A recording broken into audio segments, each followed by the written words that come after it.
The afternoon of January 27th, 2011, felt a strange twinge, which then became a narrowing of my vision as I was driving. I was able to pull my truck over.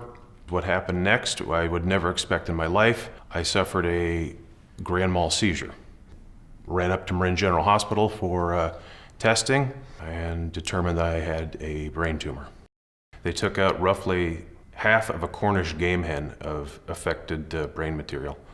When I mentioned what I did for a living, the doctors were like, oh, okay, well that explains a lot, just based on the types of exposures that we receive at work. Chemical flame retardants are actually found in a number of different household products, anywhere from upholstered furniture to children's products, electronics. So flame retardants can actually be found in a lot of what we would consider normal products in our house. Flame retardant chemicals are associated with a number of health concerns, including cancer, decreased fertility, hyperactivity, lower IQ, and hormone disruption.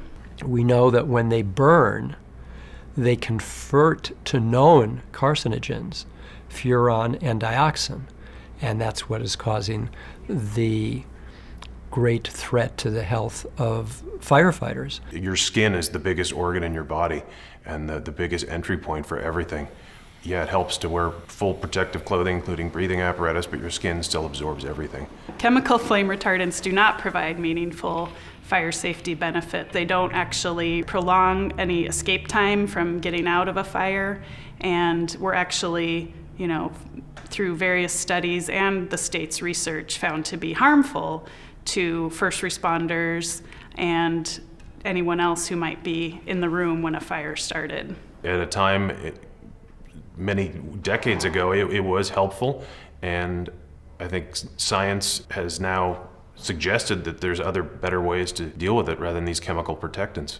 Senator Mark Leno's bill on disclosure of flame retardant chemicals is a right-to-know bill. This bill does not ban any chemical. It's simply a disclosure, consumers' right to know whether a particular piece of furniture has flame retardant chemicals or not. Republicans as well as Democrats support labeling these products despite intense lobbying, opposition, and misinformation by the representatives of the chemical manufacturers. Tactics are very similar to what we've seen with the tobacco industry. Fear, confusion, and straight out deception and lies. Our state legislators were actually lied to by a burn doctor that they brought to give testimony about a burn victim that he never in fact actually treated. They'll stop at nothing to obfuscate, to confuse, to misinform, to defeat any effort at rationality. I'm actually very positive that we are moving in the right direction and that there's going to be change and that we will soon be able to have products labeled with whether or not they have flame retardants. It's about education,